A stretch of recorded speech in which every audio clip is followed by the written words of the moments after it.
Hello, hello, hello. Yeah. Yeah, it seems like it's that thing. All right. I'm gonna pause real quick.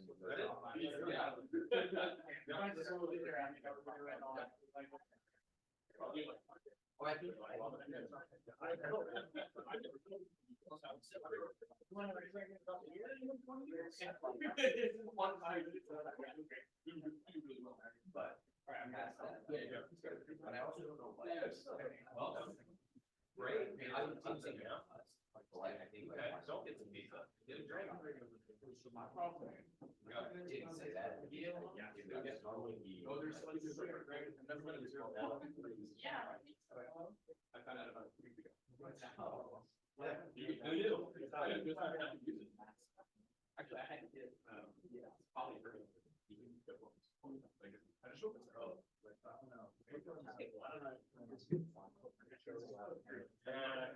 Pizza, you can walk by your dinner. Yeah, it's a bit bad. Yeah, we are struggling with that. That's some of the factors in private space. Second time. Oh man, you have kids? Yeah. I was in like, yeah, all through the week. And then I had first kid. It's like, no sleep. No sleep. Yeah, no sleep. No time. Like, you just run out on the ground.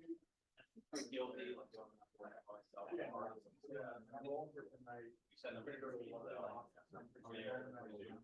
almost 3-year-old. Son turns 5. 3-year-old.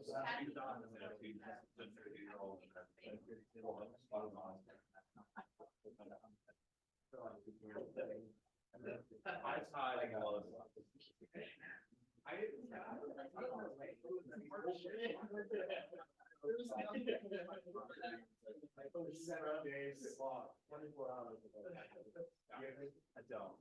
My best friend, everyone else went to meditation. He just had a kid last week, so he's like, yeah. What if you're get back to the veteran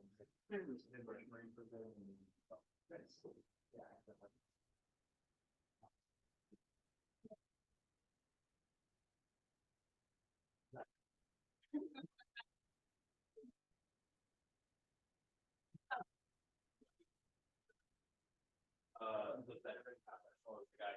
Oh, that's right. Just had it yesterday. Great. What did they say about what they did?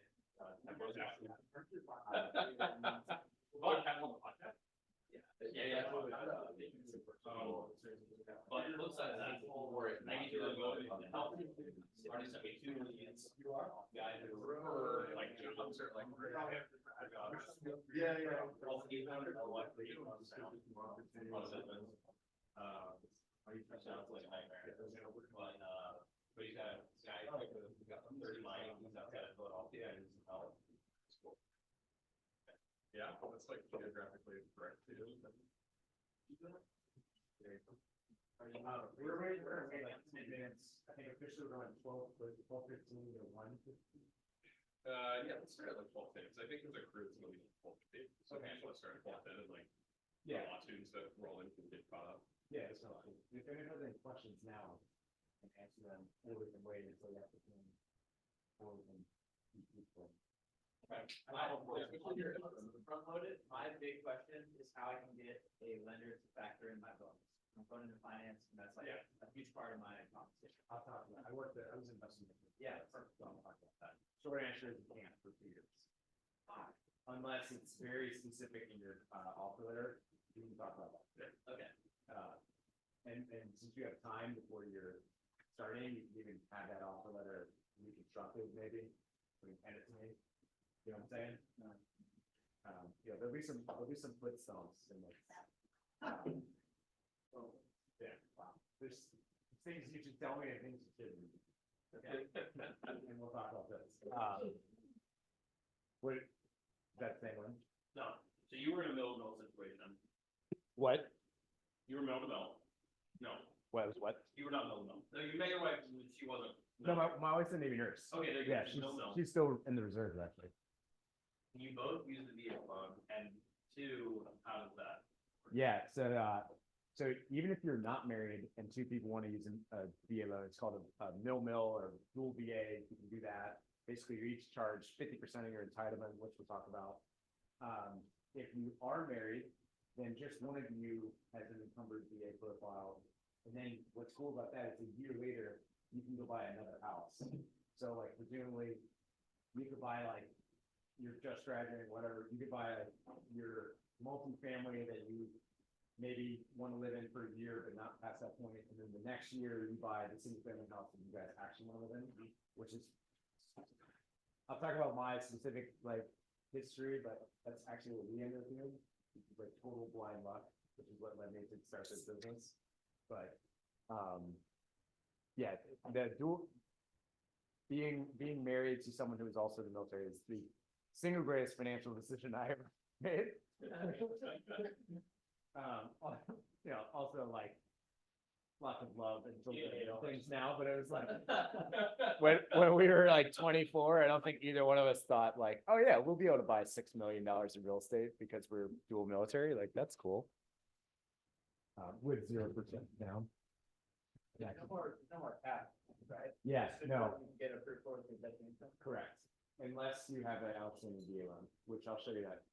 I probably won't do the calculation, but it's in the slide deck. And if you are one of those people that has an outstanding loan, we can talk about it. Basically, it comes back to, well, I can actually show it right now, so we have some time.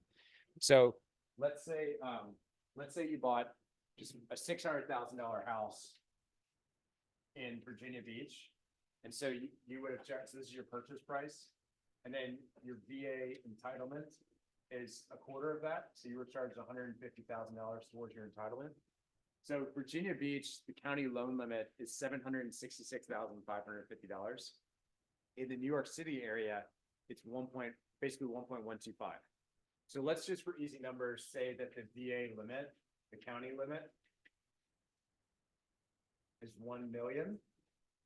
That means that your max entitlement for that area is 250,000.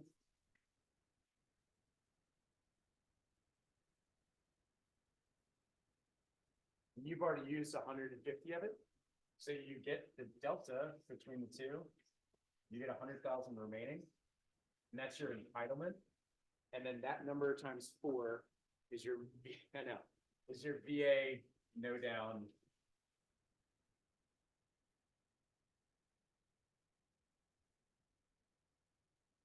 Your VA no down. So anything over this, you have to pay 25%. Because that's what the VA is doing, is they're guaranteeing to the lender that they're gonna have 25% in the event of a default. So if you wanted to buy a $1.4 million house now, you would bring down payment $250,000. That's how that works. So what's cool about that is like, even if you have $1 of, if you have $1 VA entitlement left, you should use it, because the VA is like, they have 3 missions. It's training, education, VA healthcare, and then housing benefits. And like you have giant governments behind you if something goes wrong. And that's the person I want in the fight, is like a huge bureaucratic organization to say like, oh, Mr. Seller, like you're not gonna keep this guy's money. So if you have $1 left, use the VA. And the rates are better, just by definition, than like your conventional loan. Food debt to income limits are higher. Like if someone's pushing you away from the VA loan, probably because they suck at their job, i.e. not me and my team. So yeah, on that point, I've had people push me away from the VA loan in the past, and I've got to make a purchase, and because in a super competitive market, they didn't think it's fast enough. Yeah. To do the additional purchase, because we look at additional inspections. Previously, that would be correct. In 2020, they dropped the VA inspection requirement, because in 2020, 2021, houses were flying off the market to all cash buyers. VA guys and gals were not getting houses. The VA was like, all right, we gotta change. So the only thing that's required from VA is an appraisal, and that's a federal mandate of mortgages, right? So that's like 2008 didn't happen. And then the other thing is that some states require a termite inspection, but that should not be a big deal. The seller should be willing to meet theirs, because it's a health and safety requirement. And then as far as the timeline, the fastest that I've ever done a VA loan was 8 days from accepted offer to closing, keys in hand. The normal time, so we have to give an appraiser 10 days to do their job. But like, we have a pretty weird, I'll talk more about Veterans United, but like, there's 13 of us that run, like, to do this. And then we have like a bunch of processors. We're all vets, which is cool. So we all actually like buy into the community. And, we pay our processors really well, so they work really fast. So we can do it like 15 days, 20 days, normal is 30 to 45. So, the way that this kind of goes is like, no matter who you talk to first, whether it's a realtor or me or whatever, the next conversation is between me and that realtor, just to explain that like, this is what they're gonna say when they present the offer. And it's like, the background is like, Veterans Alliance has funded 500 VA loans in the previous 12 months. Like that represents 97% of our business. Like we are, I don't want to say we're never late on funding because like stuff happens, but like the latest that I've ever been on funding was 4 hours, which compared to someone who's like used to like a maybe Fed type business, it's like 2 weeks or they just didn't fund. Like we were like same day and like, so anyway, that gives realtors a lot of confidence. And then like you and me talk and we like figure out how to like do this thing. And then I speak to the seller side as well.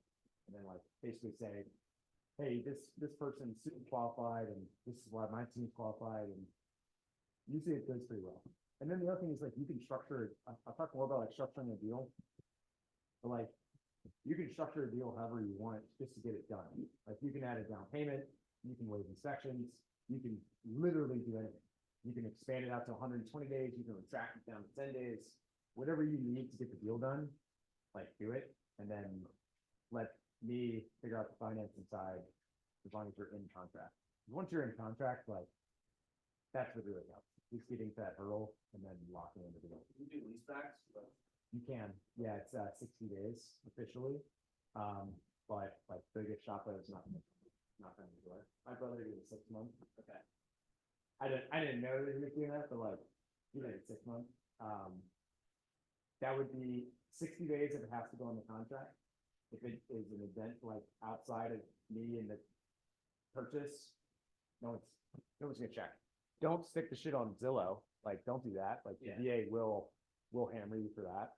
But not the VA, it's actually gonna be the loan processor that they have to answer to the VA. The VA does do some audits occasionally, but it's so pick where you wanna do it. Like sometimes the seller wants to sell their house, but they have to close like 3 months later, so you'll close and then they'll be like your tenant for 3 months, whatever. He's saying you're allowed to do that. Yeah. Well, hey guys, I'm Will Roberts. I'm the partner of military lending at UMortgage. Thanks for having me, Zach. Thanks for setting this up. You're gonna hear a lot today about some moves that I've made in the real estate market and financial market and all this stuff. Big takeaway is that real estate, location. So I live in Greenwich. We're all within the New York City hub, right? I like going to the city. That's my son at the Equinox getting a pump in. That's us in Central Park. This is my daily existence in Philadelphia. I think in hindsight, I would have chosen another area for my graduate school education, but Philly was great. I am originally from New Orleans. I went to Naval Academy Prep School. Naval Academy, I was a Marine for 6 years, started as a pilot, finished as an intelligence officer. Then started a tech company called Patriot with a bunch of other Marines, realized we didn't know anything about the business world. So that's why I went to Wharton. I was an investment banker at Allen Company in New York City for 1.5 years. And then when my second son was born and I hadn't seen my kids in like 3 months, I was like, I got to do something else. So I started Robertson Company, which manages some rentals that my wife and I own, and Veterans Alliance. And what is Veterans Alliance? Like I said, it's 13 vets, processing team that works behind us. We represent all service academies, all the military branches, and we each individually got screwed over using the VA loan. And we came together and like, there has to be a better way. And I would say that we are that better way. So what is the difference between UMortgage and a retail lender? So we went out and we found 45 investors who believe in basically in you guys and what like veterans bring to the table. You have a higher credit score, you have more assets, usually more education, like you are for all intents and purposes, better than the civilian market. So the civilian market is like Chase, JP Morgan, Wells Fargo, Quicken, Rocket Mortgage. Those are internal loans, products, right? Like they're probably going to get as high a rate as they can out of you. Where we have instant pricing authority because those 45 investors know that we're competing against we're giving them your loan and having 45 people compete against that, which is pretty cool. And then what else that gives me, and I alluded to this, I'm not an underwriter. I don't lend you personal money. You pay me $1,000. You pay every lender a processing fee. Mine happens to be $1,000. They range from like 750 to 3,500.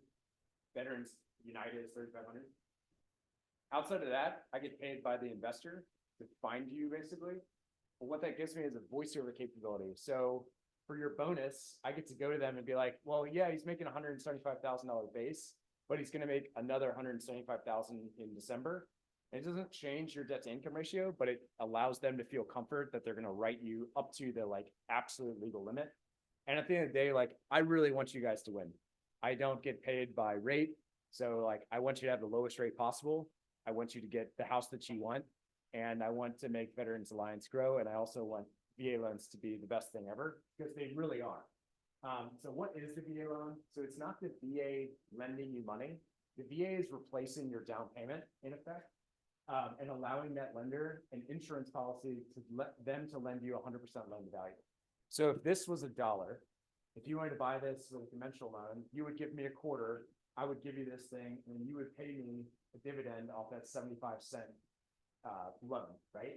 Well, what the VA does is they say, all right, Mr. Polar distributor, we have a quarter for you sitting in reserve, give them this, and they'll pay you the full dollar in interest.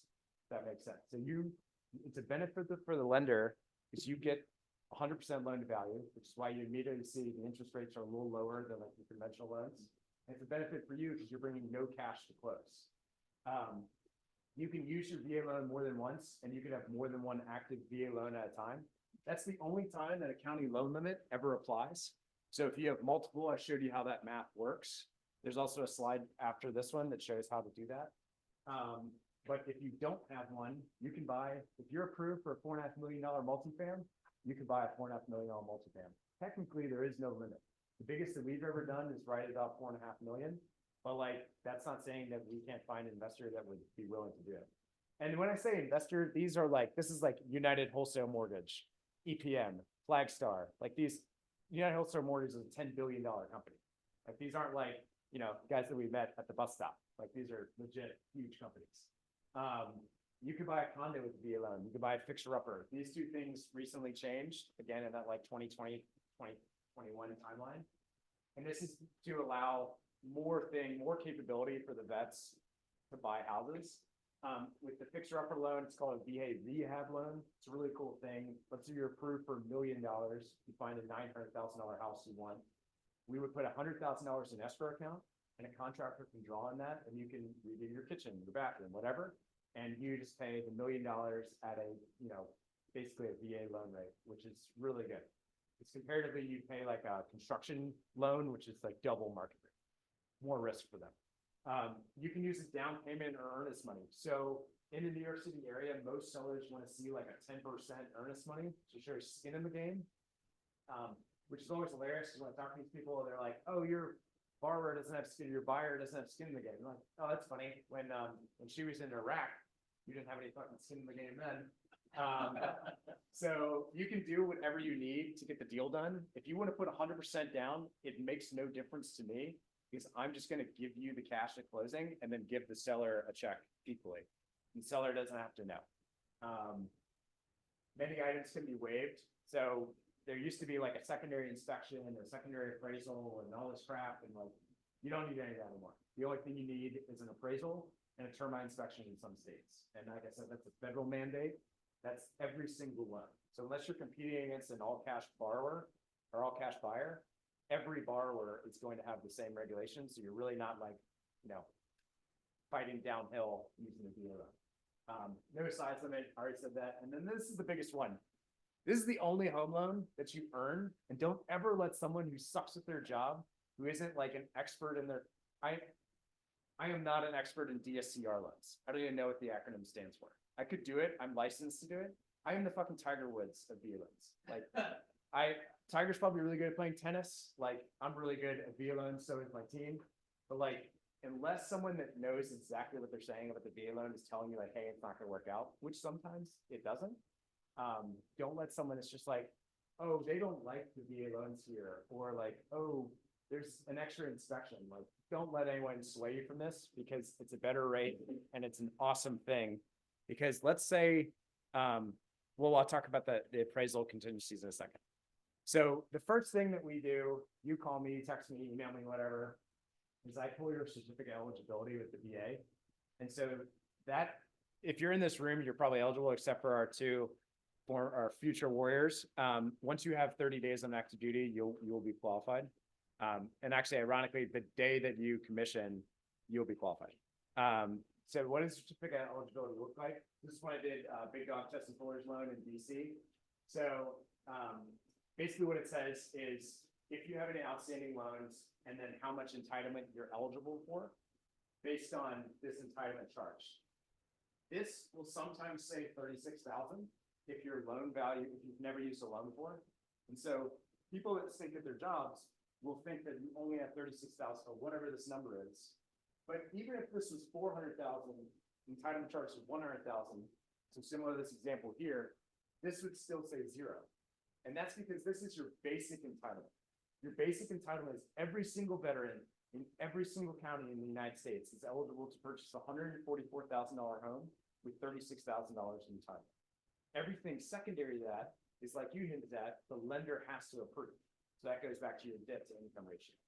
That's the only time that this is ever relevant, which if you're in this room, it's not relevant to you. The other thing that I like to do is make sure that, so like I'll pull these and it won't even know that you are on active duty and you will have deployed like 14 times. The VA is an awesome organization. I'm not going to poo-poo them, but like they're big and they sometimes make mistakes, but corrections take like 20 days. So you want to know about it like day one and not 10 days into the deal when you're closing 20 days from that. So like it helps like know, even if you're 2 years out, like find that out now. This is the example that I already did. Just in the essence of time, I'll skip over it. But if you have any questions about that, let me know. Funding fees. So the way that the VA pays for this guarantee is by charging first and second and subsequent borrowers a funding fee. So if you do not have VA disability nor a Purple Heart, you are charged either 2.15% or 3.3% of the loan value. So $1 million purchase, you pay $21,500 to the VA. If you have 10% or more disability, then you pay no funding fee, first or subsequent use. If you have a Purple Heart, same deal. Now, I hope none of you have Purple Hearts, but many of us have service-connected disabilities. If you got out of the military on January 1st, you bought a house on January 2nd, and on January 3rd, you were awarded VA disability that predates the purchase of your home, you would receive a check from the VA for your funding fee. So it's a tremendous thing. For active duty folk, you unfortunately will pay the funding fee until you're off active duty, and then any purchases after that, you would not pay it. Qualifying. So the 4 pillars of a mortgage: credit, assets, income and employment, and property value and appraisal. These 3 are you worry about those. This one, don't worry about it. Find the house you like, and then we'll work through it after that. So I'm not going to bore you with what a credit score is. Basically, what you need to take away is if you have about a 680 credit score or higher, you're going to get the best rate possible with the VA loan. Other loan products is about 740. The other thing I do when we do what's called a pre-qualification or a pre-approval is I pull your soft credit. So soft credit is not a hit to your credit profile, and you're probably like, why would you do that? It costs money. That's because lots of us deployed and wrote leases, returned cars, whatever. You would be shocked at how many auto dealers, credit bureaus still have delinquent debts on your credit profile. That like your credit card, your Amex that says you have an 840 credit score doesn't have any idea because they only go a couple of years in arrear. But when we do the credit report, we pull your entire credit history. And so my wife's at CVS, her classmate was an Army Delta guy. So, Yankee white security clearance, like this guy's cleaner than anyone. And I pull his credit, it's like 540. Like, dude, I know you're a West Pointer, but like, what the hell happened? And he was like, so I'm like, I looked through his credit report. 4 years ago, he returned an auto lease, and the dealer never returned the car officially. So like the dealer never wiped off his credit profile. So for 4 years, he's had delinquent payments.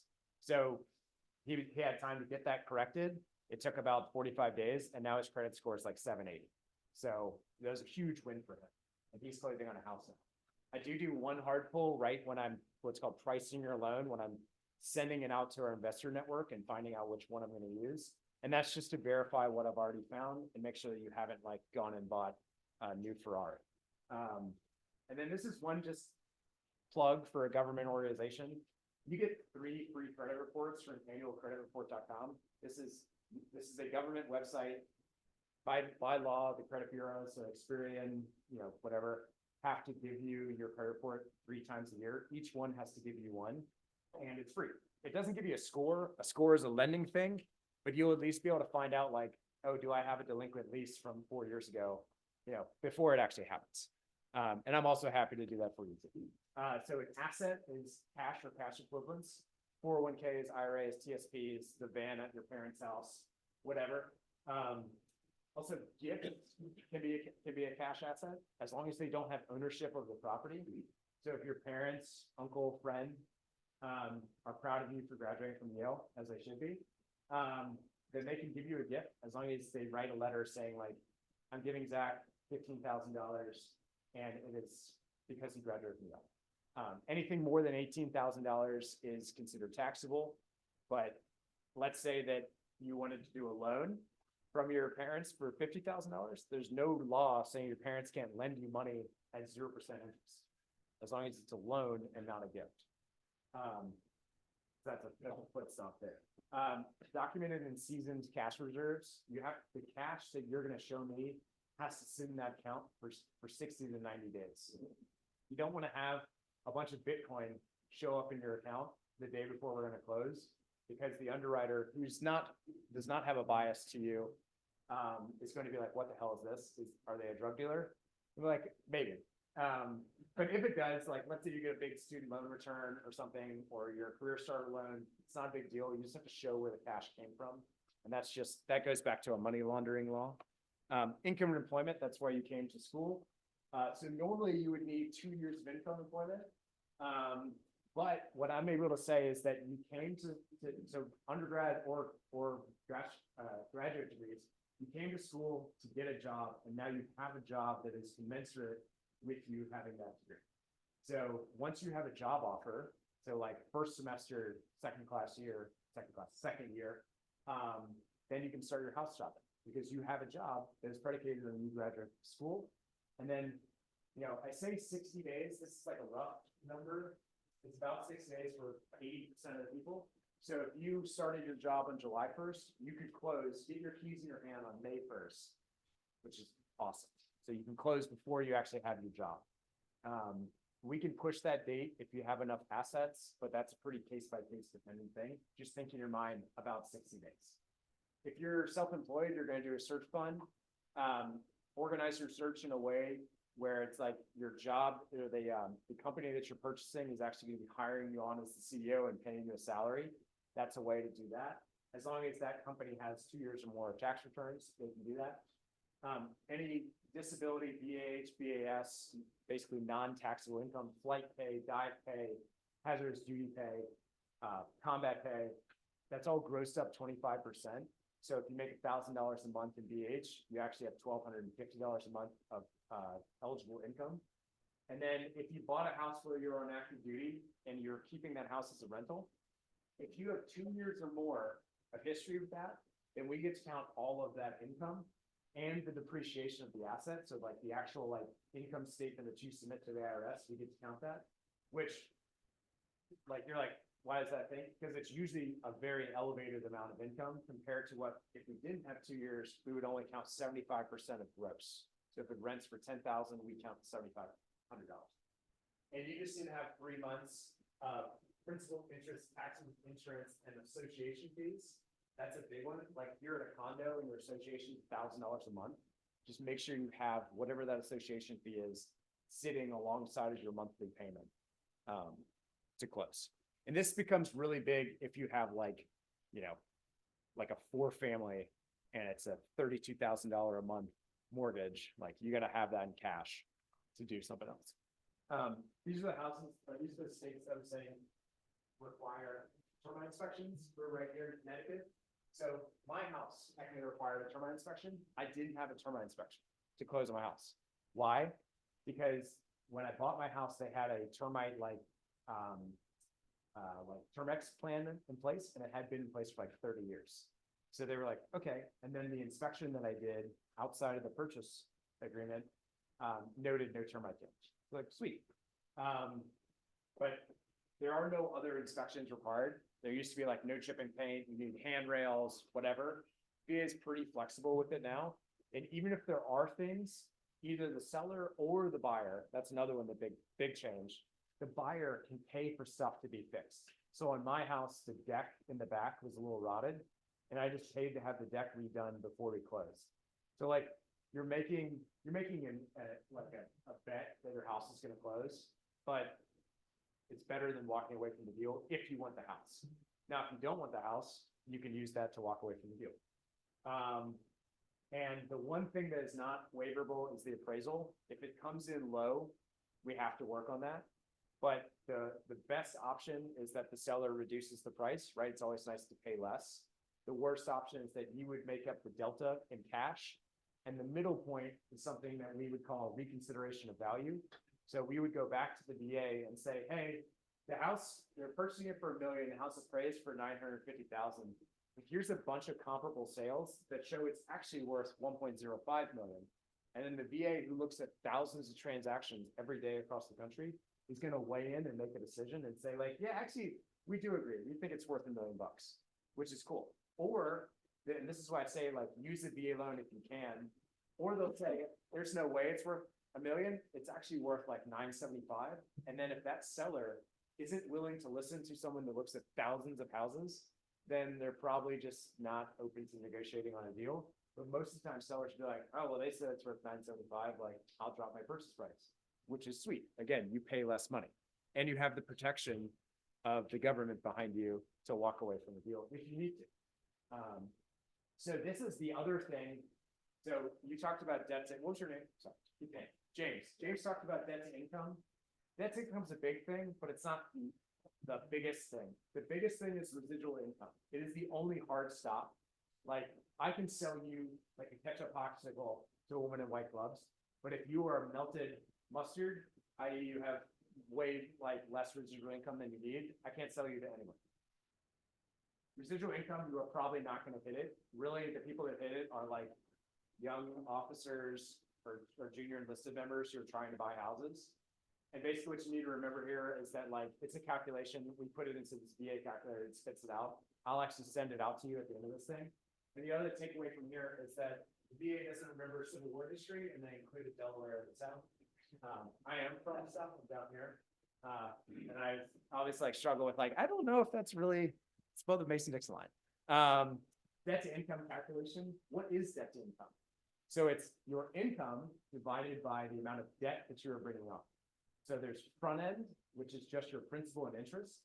So that's what you can find out to figure out your budget. And then there's back end, which is your life. It's your interest or insurance payment, your taxes, your car payment, your college payment, whatever, childcare. So front end, the limit is around 50%. Back end, the limit is around 70%, but again, it comes back to residual income. If you come to me and you tell me that you want to buy a house and your debt to income is like 80%, I'm going to reach to the phone and slap you across the face.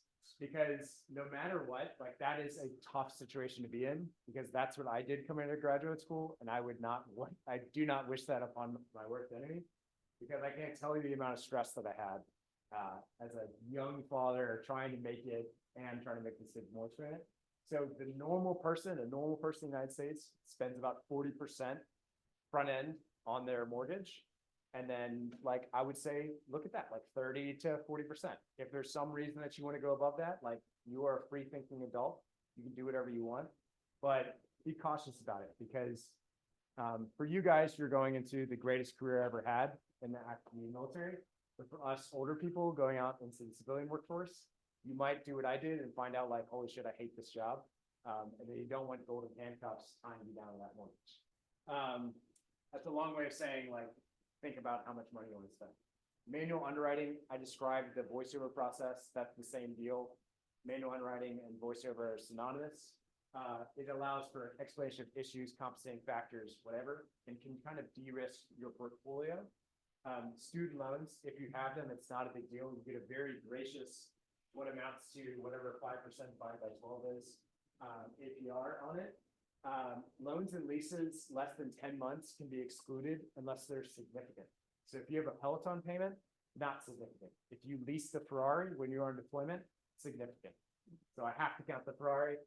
Peloton, I don't. Spousal debt, this is a big one. If you are married and you do not live in a community property state, i.e. most states in the United States, then what we can do is decouple the indebted borrower from the profile. So let's say that you have a ton of student debt because you came to Yale and your spouse is not. Your spouse can be the sole, and they're, they have income. They can be the sole borrower on the account.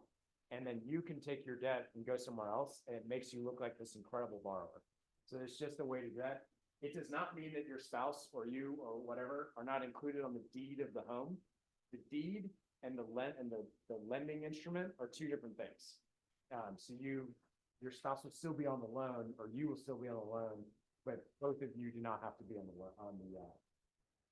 or rather, your spouse will be on the title, but both of you do not have to be on the loan. Childcare could count towards DTI. It always counts towards residual. So the VA makes an assessment of what, little Timmy costs every month. How could it count towards DTI? If they're at a private school and you have a tuition bill due at the first of every month, that's a debt. If you have a loan to pay for that tuition, that's a debt, that counts. This is one of my favorite ones. This applies really to remote and hybrid work.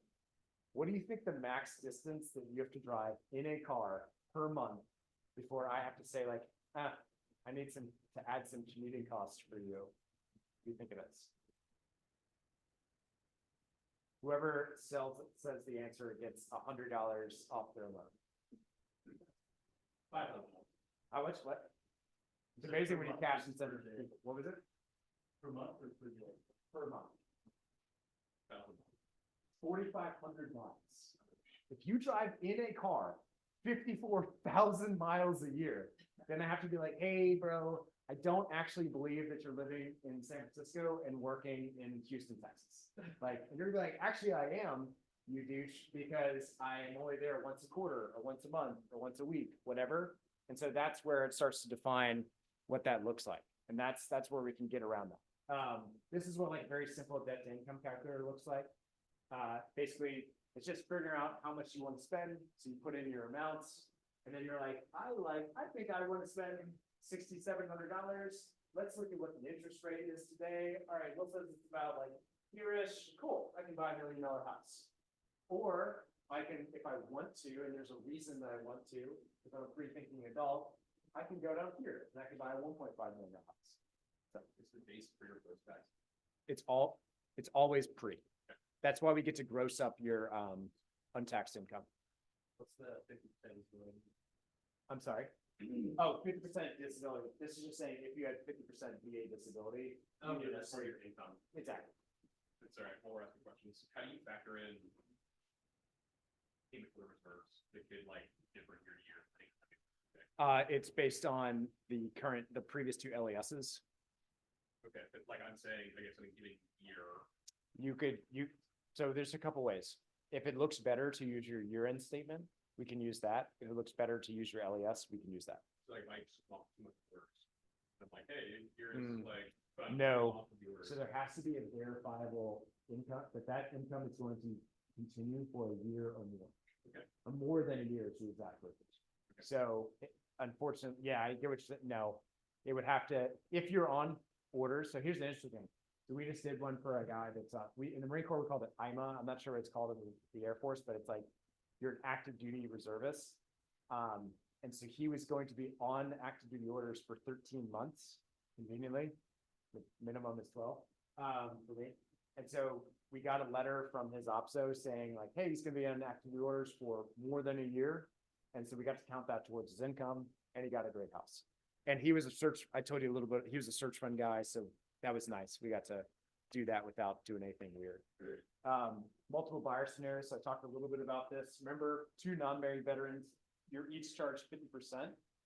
Now, what I would probably tell you is that you're gonna buy a house together, unless there's a religious or personal decision that is keeping you guys from getting legally married, probably get legally married, and then just one of you use your VA loans.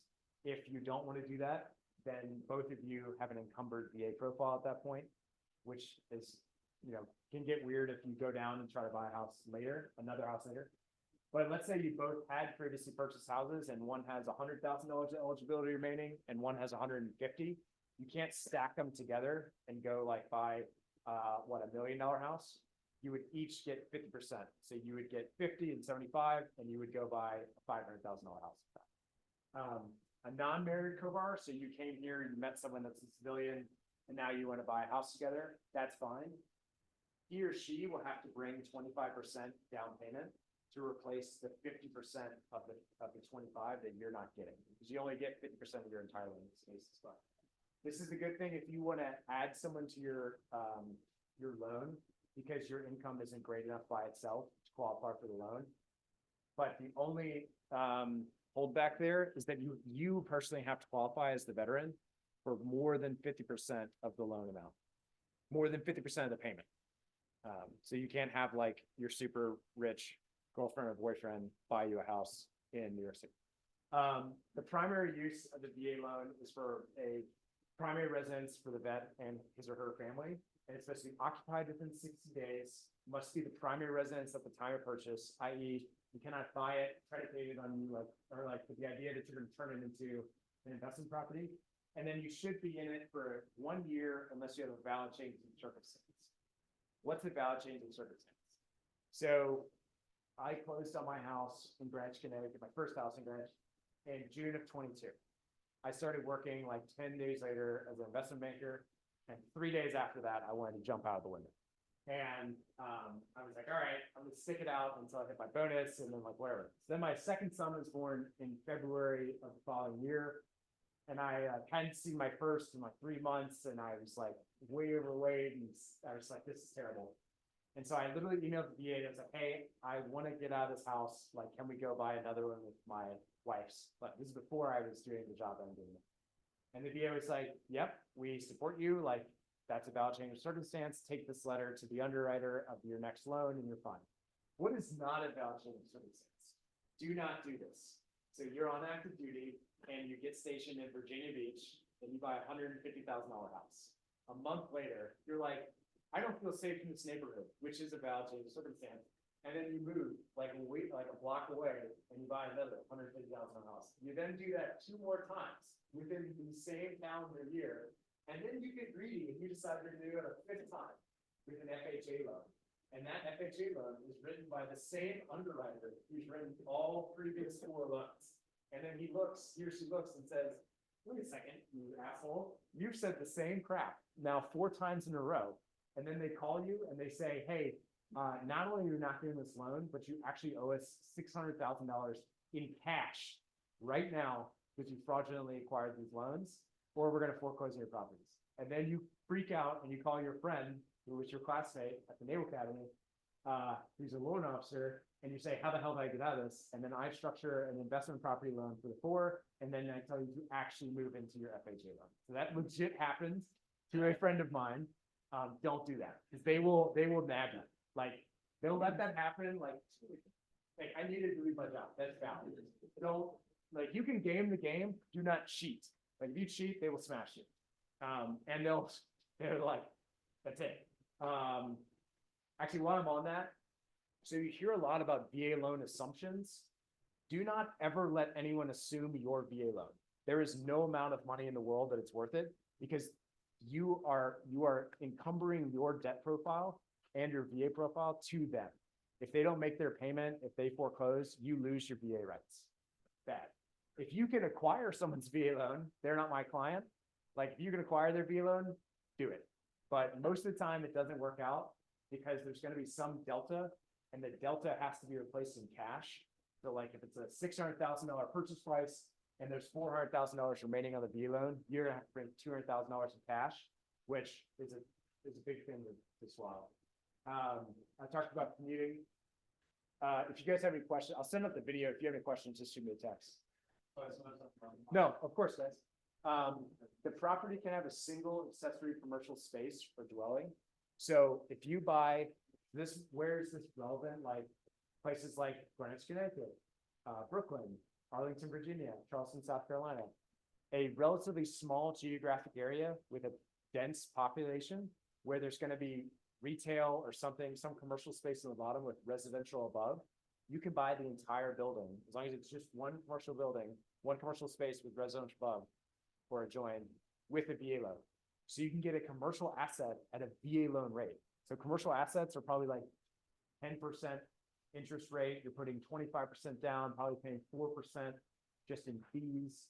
With VA loan, you're paying maybe 1 point in fees, depending on the rate. And you're getting a like 6.75 interest rate. Huge.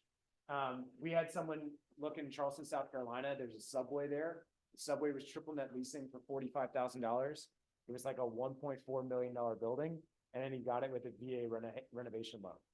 So he got to renovate a townhome on King Street in Charleston with a fucking Subway beneath it. So he gets free bread for the rest of his life. I mean, it's the best deal ever.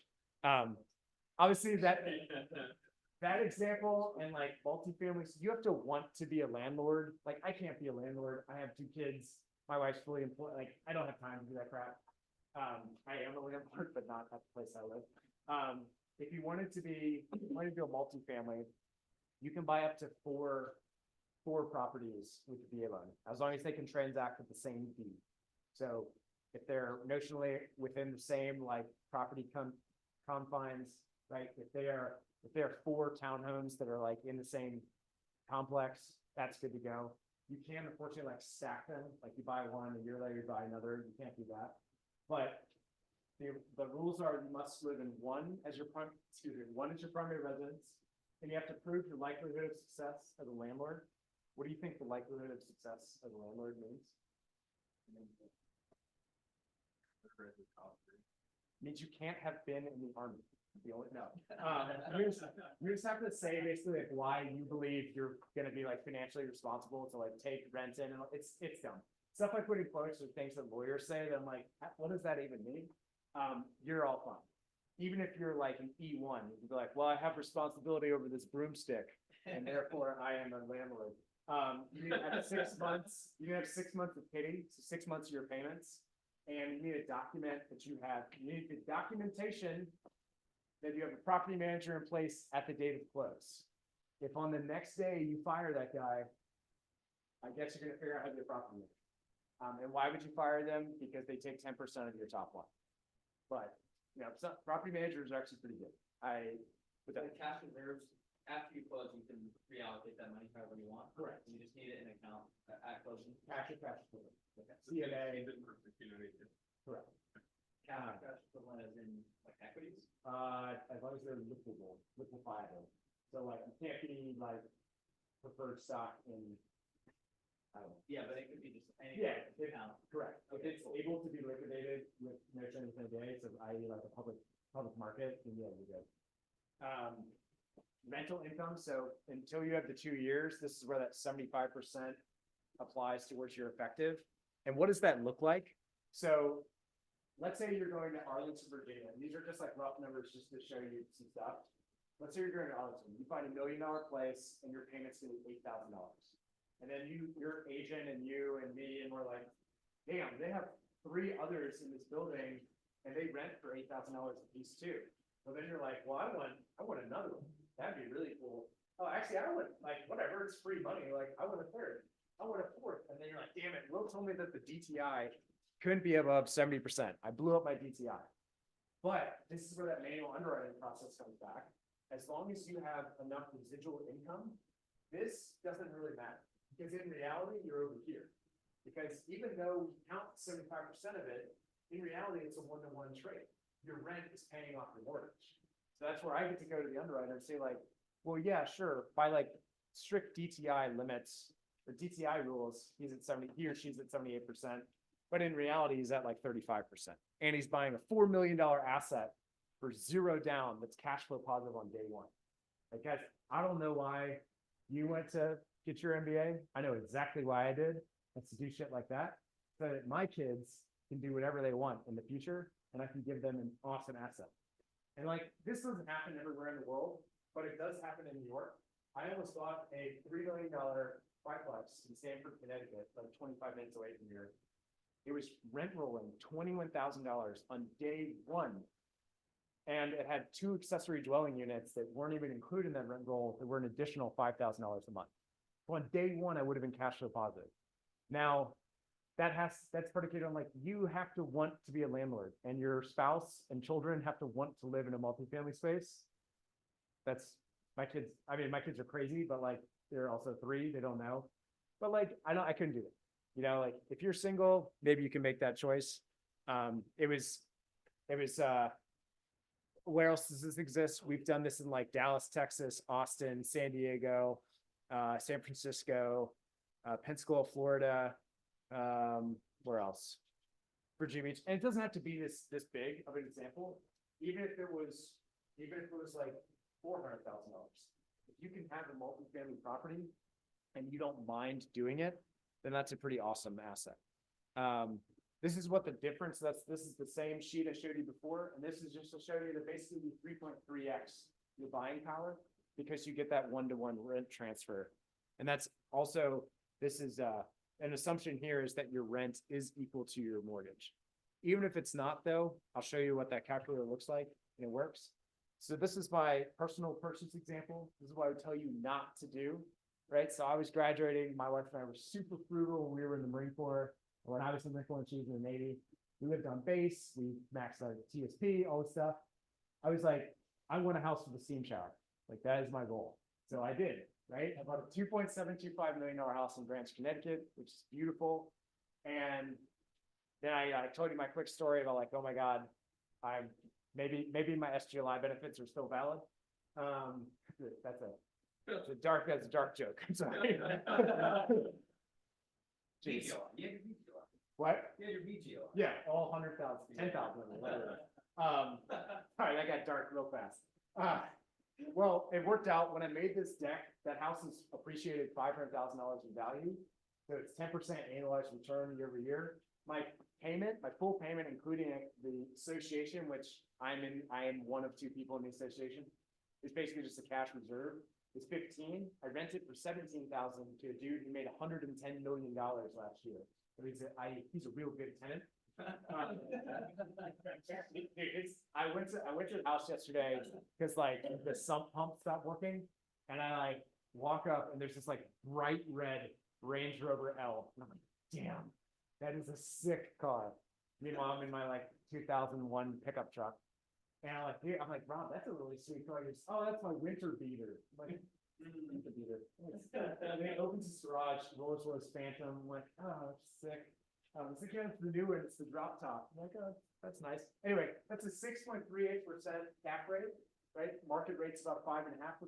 My 4-year ROI, if we go to sell it when Peyton graduates from school, it's gonna be 50% year over year over my sunk costs. So sunk costs included at the time that I lived there. And I walk away with 450 grand in profit. And I know what you're saying. You're like, dude, well, you didn't live in it while you were there. Even if I had lived in it, I would still walk away with like $100,000 in profit. And by like actual tax savings, like in my pocket savings from me owning this asset this year was $15,000. So like, because you get to write off your depreciation and your interest, which is huge. So had I not owned this house, I would owe the US government, which I love dearly, but I would owe them an extra $15,000. Which in the words of my favorite professor at Wharton, it is your duty as a taxpayer to pay the least amount of taxes as possible, but don't cheat your taxes. So we'll run through a case study. I'll show you guys kind of what it looks like when I diligence a property. I'm not saying that I am like the be all end all of real estate, but basically what I want you to do is develop a hypothesis of what you think makes a good yeah, anytime. what do you think makes a good real estate asset, and then optimize for that. So for me, it's 10 out of 10 school districts and Whole Foods. And why? I'm super bearish. Like, I'm a very, outgoing person, all that. When I look at financial markets, I constantly think we're in a bubble. So if I think we're in a bubble and I think the next day is going to be Black Monday, then what do I think is going to hold value the most? If people go from making $300,000 a year to $150,000 a year, I personally think it's going to be public school, because people will say like, oh, well, I've been living in, pick your spot, Norotan, and I've been in a $2.5 million house in the water, but I'm in a bad public school area. And so I've been sending my kids to whatever Country Day in Norotan for $85,000 a year. And now we don't have that income. Well, shit, I bet you that house is going to tick off the market a little faster. The price is going to come down faster than my house in Greenwich, which is across the street from a 10 out of 10 public school, where the person who's there is like, well, I've never had to make that $85,000 payment because my kids go to school here. The other reason I like Whole Foods in particular, or any high-end retail, and somebody who's willing to spend $8 on an avocado is not going to mind that I raise their rent by CPI every year. And so on my rent roll, I have a CPI index. I think I said it. I didn't even say that. I have a CPI index already built in. So next year it'd be 17,680. And the year after that, so whatever CPI is, it's automatically doing it. So even on a 3-year lease, it's a pretty nice thing. So you're not having to renegotiate. So let's do this. That's a good question. You already covered. Yes, of course you can. So the construction loan essentially through the VA, you said contractors that want to withdraw funds from a VA account. Yeah. Do those contractors have to be licensed and bonded insured contractors? Or can I go pick up some guys from Home Depot? Yeah, that's a good question. Short answer is yes, they have to be VA approved. Anyone who has a contractor's license can be VA approved. That's really the only way. What about materials? Can I just buy? There's no way to personally be reimbursed unless the contractor is willing to pay you directly. The contractor has to be the one, the person that's on the account has to be the one to draw it. The second question. But if your contractor is willing to reimburse you for materials, then yeah, you can do that. Yeah. The second question would be around the rental property income. I've previously only done DSCR loans where they count 75%. And I do know how to do it. Yeah, I know. I'm sure you do. Wharton grad and Yeah. banker. Yeah. What's the 2-year thing? You have 2 years of income history. How do they count it again? I didn't understand. Sure. Yeah, it's a lot of material. I know. If you have 2 years of rent history, then we can go off what your taxable income is. So notionally on taxes, let's say your rental is $10,000 a month. Let's say it's $1 million property. Let me think on this. Well, I don't pay any taxes because of the depreciation and everything else. So Yes, we add the depreciation. Depreciation is income in your pocket, like top line. That's income, right? So it's top line. That's what we look at for. Awesome. It's your top line revenue plus. So it's EBITDA. Oh, okay, cool. Yeah. If we're putting it in full finance terms. Yeah, they'll look at my top line revenue in terms of monthly rent plus my annual Plus depreciation on the property. Yeah. And they'll count that 100% of that towards my debt income. Yes. We count your EBITDA. Literally it's the same. Wow. As long as you don't yeah. Wow. Okay. Which is sweet. Yeah, so if you're 10,000 and you depreciate your asset, I don't know, $10,000 a year, then it's really $11,000 a month. Yeah. Which is great. That's why having the 2 years rental is really good. Yeah. But do they care if it's short-term rental, long-term? short-term, it's kind of a nightmare. If you have 2 years or more, it doesn't matter. If it's less than 2 years, it's paying difference. 2 years more of mixed use, short-term. Yeah, 2 years or more, we go off taxes. I'm not gonna ask you for a lease. Cool. Less than 2 years, I have to have a lease. I have to have a property manager, unless you have the 2 years of management. It's a pain. And if it's short term, it's even bigger pain. Literally, if you have a short term rental, I would tell you to go find a lease. Yeah. And if that person doesn't end up moving in, then okay, I guess you're gonna go back to short term rental. But short term rentals don't meet the income requirements. And if we have that in LLC, that's fine. Yeah, as long as you're the sole proprietor of the LLC. Okay. And I get this question a lot. Basically, people want to own a rental property in an LLC, or want to own their property in an LLC. You can't do it with the VA loan because they'll do what's called a due on sale clause, which means that when you change the deed into the LLC's name, you've technically sold the property, and the lender could due on sale clause you, which means that they make you pay the loan. Now, like, that doesn't happen a lot, but it's not worth the risk. And so the way around that is you own the property, you then start an LLC that leases the property from you.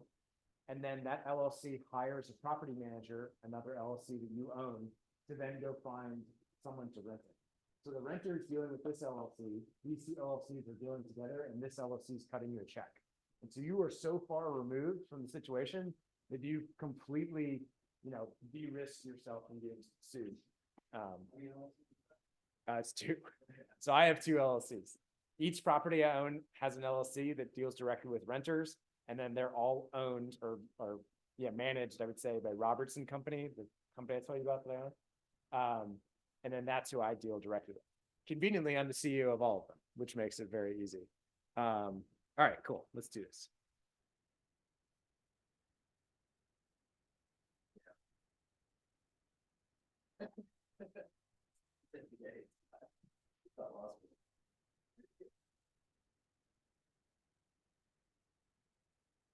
I can write you an excuse letter. Sure. All right, cool. Thank you to everyone who filled this out. So it looks like most of us are graduating this year. Cool. Looks like we've got 2 from New York. So we'll do New York. So I'm gonna just write these down. Assume that's New York City. Most are interested in single family. Is a 4, I've never seen a 4-way tie before. Looks like our income is going to be between 175 to 200. So we'll call it 182.5. I'm sorry, this isn't very relative to you right now. You'll get there. Non-tax income looks like most of us have. Sure. Come on. The math doesn't matter. Yeah, you think I'm gonna be this in there with like a ham jam? Looks like most of us make like $750 a month in disability. Most of us are not married, and most of us are thinking about a budget between. Looks like there's a 2-way tie between 500 and $1 million. So we'll just call it. Like that. All right. So this is step 1. So step 1, you come into this calculator or another or whatever. I'll send you this after, and you say, okay, I'm making 182. 100. Oh, come on.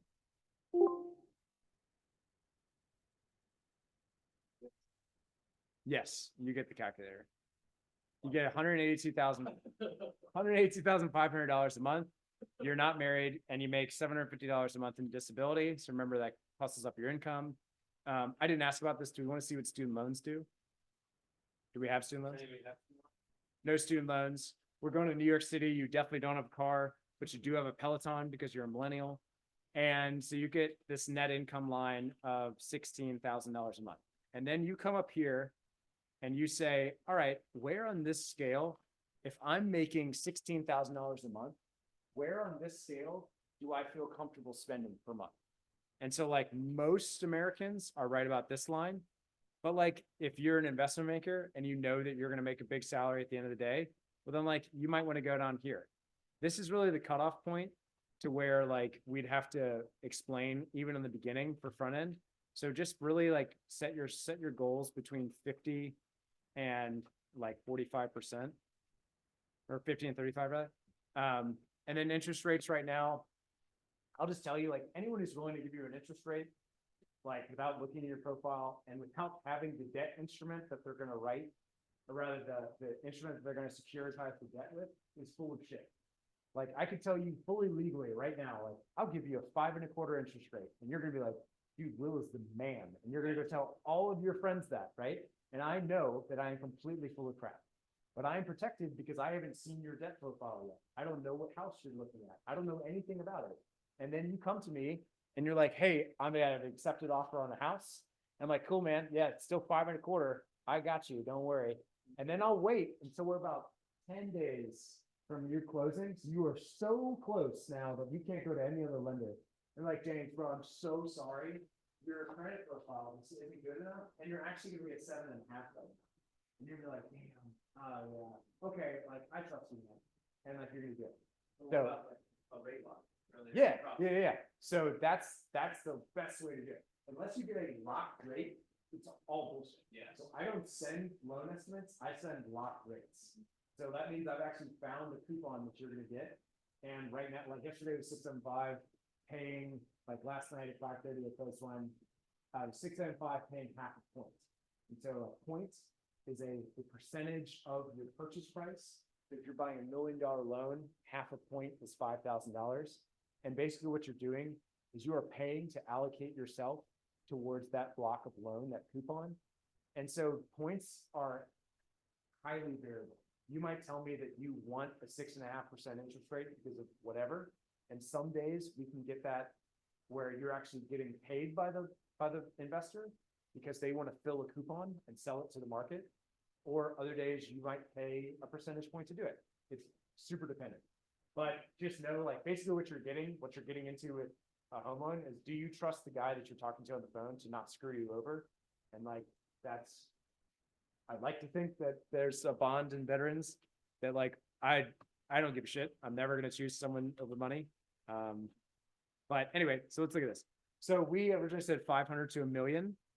Do we want to stick with that? Or do we want to see what, like, we're going to New York City. We probably want to go a little bit higher, maybe 125. You want to do that? Okay, cool. So then we come to Zillow and we're going.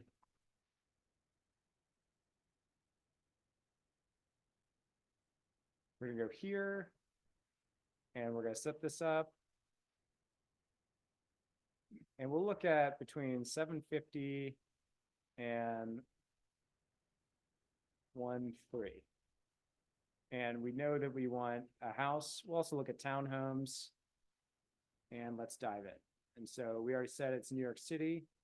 And I'm gonna remove this because you know, as we all know, it's like pretty close to whether you're in New Jersey, you just have to tell people that you live in New Jersey. Or if you're in Greenwich. So like, that's a pretty nice house. I actually know this house. So like, you're like, I think I want to live, I don't know. You guys tell me. Dude, actually, okay, Park Hill, so I'm a big architecture guy, crazy, right? The guy that works in real estate likes architecture. Park Hill is like the most beautiful old school suburb. Has anyone seen The Marvelous Mrs. Maisel? Yeah. So they filmed all those houses in the suburbs. That's in Park Hill. Oh. Yeah, Park Hill's like beautiful, but it's in Yonkers. So I don't know. Yeah, I thought you had kids. Come on. Yeah. But like, okay, well, we're not married, so let's actually stick to one that, like, if we're not married, and actually this might be a great time. So I'm kind of jumping over here. So remember I said that you cannot buy a co-op, but you can buy a condo. So Street Easy is an awesome tool. Because you can sort by condos and co-ops. So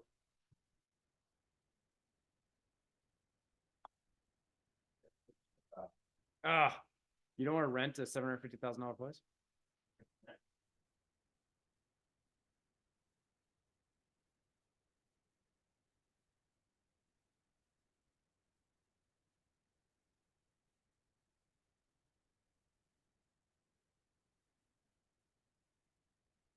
There we go. Co-op, or sorry, condo. The reason that you can't buy a co-op is because they have a first lien position over the property. So they can decide when you buy, sell, rent it, whatever.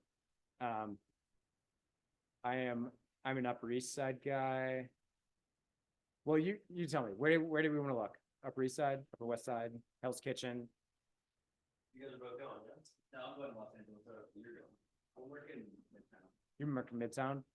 so I'm on the city long enough that, I think where I would, I mean,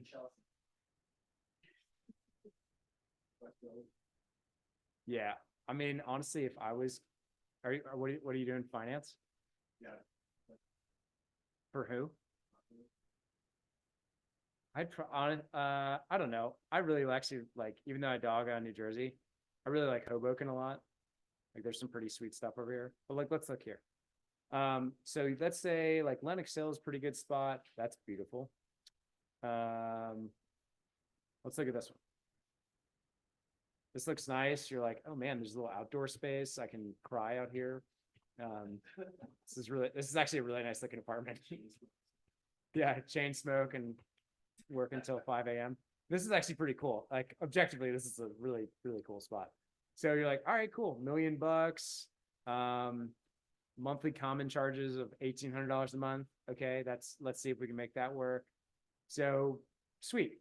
Some other things you want to look at here is just like, you want to make sure that there's nothing in the description that says, so like this is an interesting one. Owners may be eligible for a 17.5% property tax abatement. That's nice. You just want to make sure there's nothing in there that jumps out. Like in here, I'm just gonna pick a house just to show it. On Zillow, what you would want to do is you come here, and with the recent changes in the National Association of Realtors, which if I'm speaking Greek to you, don't worry about it. Sometimes you might have to pay the buyer's fee. And so you would come down the buyer's agency fee. And so you just want to come down here and look through these disclosures and just make sure that they're not declaring that you have to do it. And also your agent should do that for you. The other thing that you can pull from here is your taxes. So, but let's go back to this condo. Well, thank you. Yeah, sounds good. Appreciate it. So monthly taxes of 1,091. Common charges of 1,791 and a $1 million purchase price. So then you come back here, and this is how you develop your backend DTI. So you're like, okay, cool. I found that really sweet spot. Will said the rate's about 675.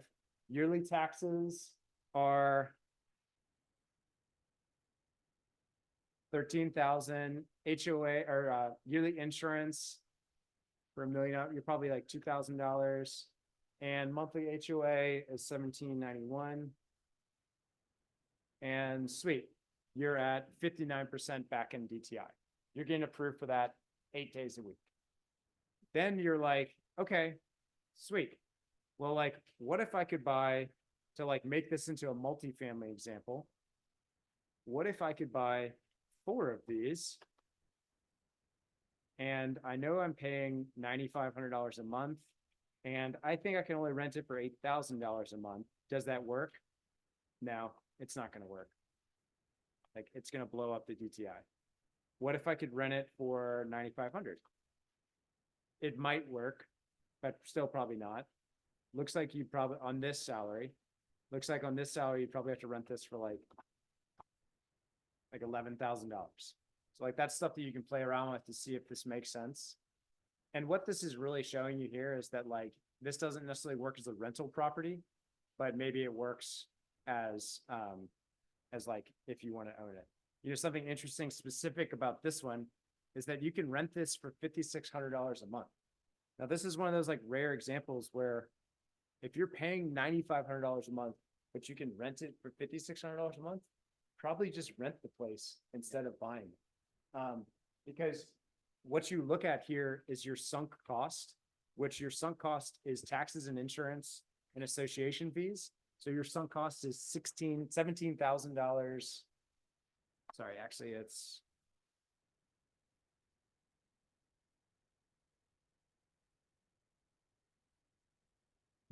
$36,000 a year in sunk cost. So that's just money you're giving away, plus all the interest on your loan. And that's really what you should look at between rent versus buy is the rent, you're obviously giving cash to someone else. When you buy, interest, taxes, and insurance, and any association fees is a sunk cost.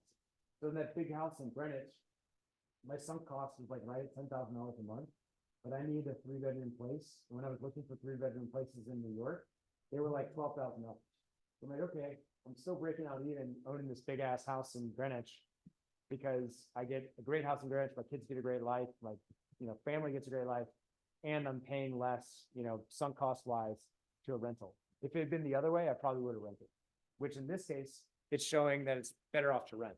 And you get to, like, participate in some appreciation. Correct. Yeah. New York City is a very interesting one in that there's two things to look at in a rental asset. And it's your IRR, what the property is turning over every year and appreciating. And then the other thing is your cap rate. In New York, cap rates tend to be fairly high and IRR tends to be fairly low. So it was a favorable market to rent in and usually not a favorable market to buy in New York City particularly.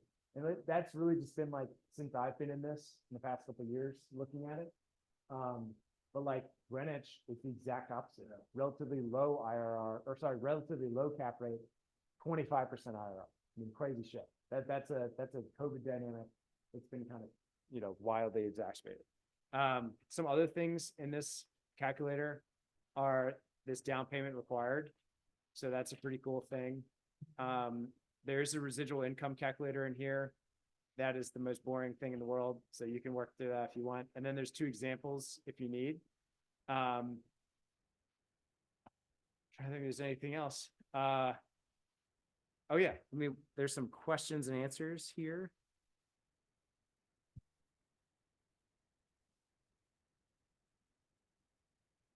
Also in the slide deck, there's like a disability rating thing, not applicable to you.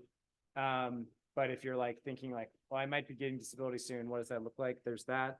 And then there's like a state taxes comparison map. So like if you're thinking about taking a job in New York versus California, you can see how the state taxes differ. One thing on the state taxes, if you have 100% permanent and total disability, in some states, you don't pay income tax, or sorry, you don't pay property tax. Those are like Hawaii, Texas, California, if you're under a certain spot, Florida, South Carolina, Virginia, Maryland.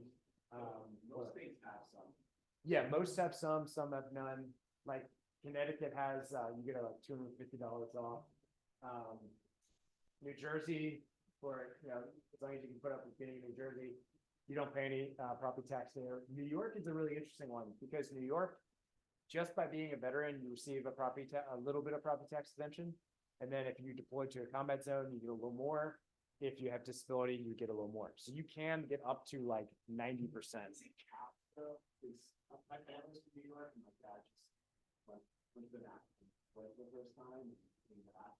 Like, so he's like super excited about it, and he thought it was capped. I only know two friends that are eligible for it, and I don't think they're capped because one has like a $1.7 million place in Chelsea, and he basically pays no property tax. And then the other one is in Harrison, and he has like $1 million place, so basically pays the property tax. So I don't think so. I don't know for sure. Yeah. Because it's dependent on the county too.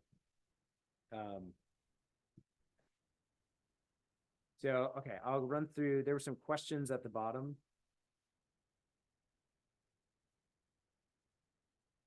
No questions at the bottom. I think we answered them. That's good. And then some case study resources. You can go through that if you need.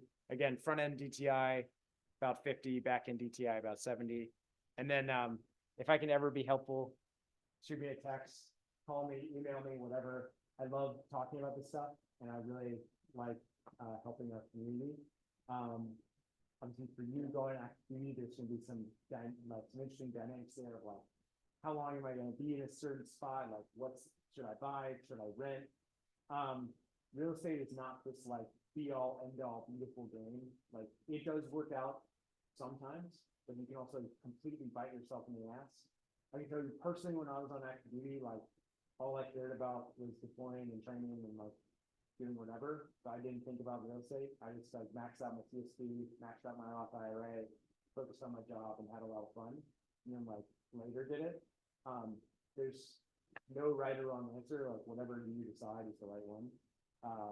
I know people, and then on the flip side, like the guy in Harrison that I was talking about, he's a JP Morgan banker now. He's a marine tanker. He owns like 6 houses that he bought on active duty, and he just like bought every time he went. So like now what's funny about him is like, he's going to grad school now and he could literally just retire. Like he doesn't, his passive income from his rental properties. So, but like when I just seem to remember like he was stationed in Jacksonville, or he was stationed in Jackson, North Carolina, which is where he owns a house.